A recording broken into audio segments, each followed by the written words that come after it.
Hi. So culture and religion can influence the patient experience in many ways. The most important thing we can do as a healthcare provider is to listen first off and make them as comfortable as possible. So, as a CNA, we know like we spend a lot of time next to the bedside and with the patient. So we have a great opportunity in that to be listening and just really making them feel heard, not only making the patient feel heard, but making their family feel heard as well. They can be a great resource into knowing how we can best serve the patient. Another thing we can do is, as a healthcare facility, is to offer interpreter services.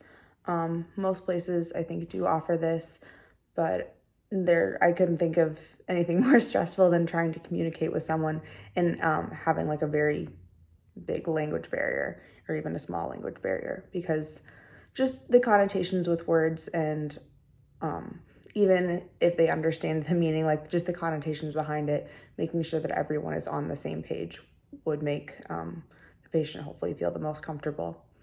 Another thing would be allowing the patient to have the gender of care provider that they would prefer, especially for modesty reasons, just making them feel more comfortable.